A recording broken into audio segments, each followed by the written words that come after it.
Mr. Stivers, we are hearing a lot of tariffs talk right now from the White House. What was your initial reaction? This was a campaign promise, and it looks like it's coming to fruition. Well, certainly President Trump talked about tariffs during the campaign. This shouldn't be a surprise to anybody. And while we are a business organization that's generally free enterprise, when you think about tariffs against folks like China that are violating trade laws, manipulating their currency, dumping products, it's hard to really argue against those. And in fact, those probably are needed. But I think it appears at this point, we're 3 days into the administration, it's a little early, but even though the promise was I'm going to do this on day one, it's day 3, and some of the tariffs across the board against places like Canada haven't happened yet. And so, I think it's a smart strategy to use the threat of tariffs to bring people to the table. And we'll see what happens, but we would be very concerned, especially on the energy that goes back and forth. We have oil refineries in Ohio, 6 oil refineries. One of the major feeders to those oil refineries is Canadian crude oil and Canadian energy. And if there was a tariff on that, it could really hit consumers at the gas pump, and that's a place that consumers pay a lot of attention. So we would be a little concerned about that, but it hasn't happened yet. And I think the administration being very smart about using the threat of tariffs to bring people to a negotiating table. And frankly, that's pretty smart.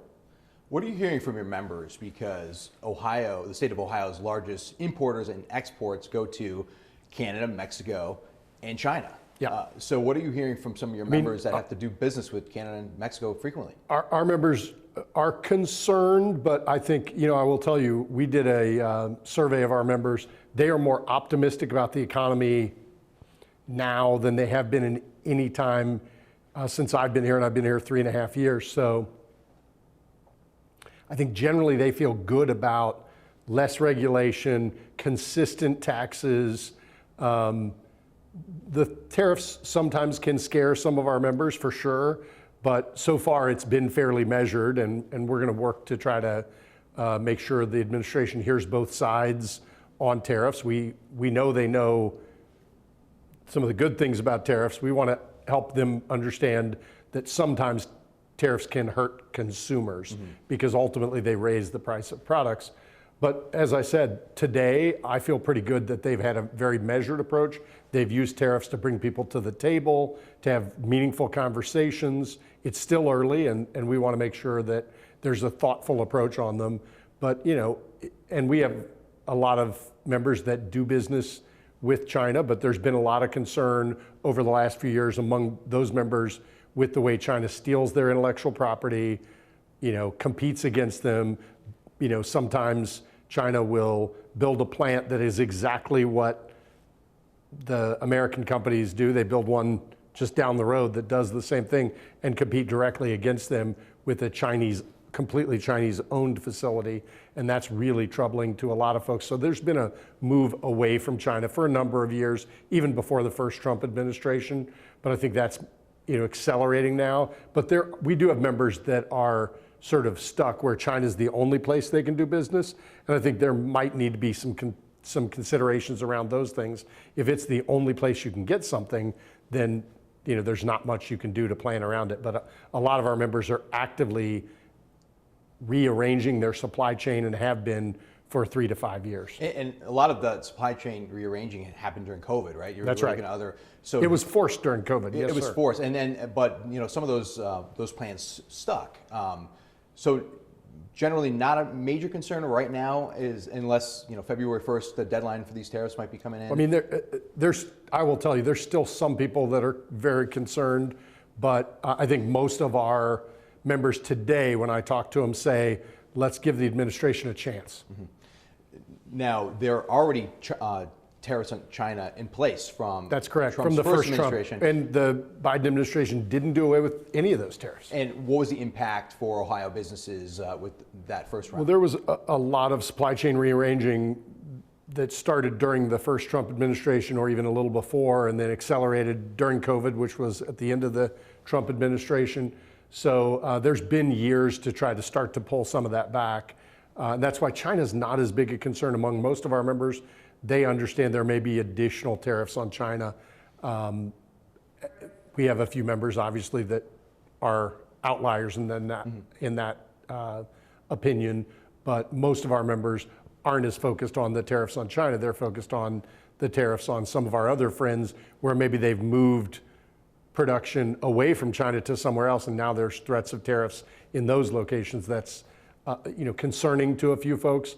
But again, I think most of them have the opinion of, let's let the administration play this out to see whether it's just a threat to bring people to the table to get a better deal for America, or is it really going to be across the board tariffs everywhere? And I'm not sure anybody knows the answer to that yet. I talked to two economists yesterday. Their concern was retaliatory tariffs, specifically with Mexico and Canada. In Canada, for sure. So they pose that some Ohio farmers could be impacted the most. For sure. Corn and soybean, and then our auto industry here too. So if they do kind of stay in place as is, what does the Ohio Chamber do in a situation like that? Well, we would be very concerned about retaliatory tariffs as well. I was in Congress when we negotiated and changed the North American trade arrangement to the USMCA, and that was under the Trump administration. I think it was a good deal for the United States. It was a good deal for American workers. It was a good deal for Canada and Mexico. That's why all three countries ratified it. We're living under the USMCA right now, and it's treating us pretty well, in my opinion. But if the administration wants to try to get a better deal on a few things, I'm all in favor of having them look at that. I hope they don't just, blanket tariffs, that they try to come to a new negotiation on USMCA if there's problems with it. But, I think it's a pretty good trade deal. It's better than the NAFTA deal we had before. It's definitely better for America. USMCA is a good deal.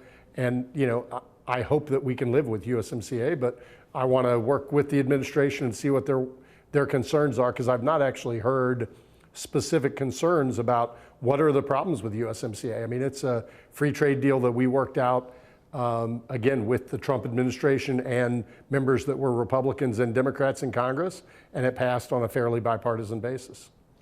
So I guess what's your overall message now to Ohio business, Ohio industry, and Ohio consumers? Well, we are cautiously optimistic and staying involved and staying in communication with both our members and the administration to make sure there's communication both ways, that we're listening to what the administration is doing, but listening to our members and what their concerns are, and sharing those concerns up to the administration. And again, I'm cautiously optimistic. I think things are going to work out. The economy is doing really well right now. I think USMCA by and large works. And again, we aren't focused on fighting the tariffs on China as much, because frankly, almost every American knows that the Chinese government is manipulating its currency, it's dumping goods and violating a lot of the trade policies that they need to be following. So I guess finally, do you think Ohio business can keep up with some tariffs? Because usually you cut out maybe some Chinese manufacturers, and it falls in on local businesses or American businesses to kind of take that infrastructure on. Do you think Ohio's prepared for that? I think we are prepared to grow and surge with any demand that's available. We certainly are always, most of our members are right now looking for employees. The unemployment rate is relatively low, 4.3%. And so one of the questions is, do we have enough workers? But I feel confident in the productivity of the Ohio and the American workers to meet the demand that comes. And that's a good thing. When sales increase, that's great for America, American income, American families, and our quality of life. Former Congressman Steve Stivers, thank you. Hey, thank you.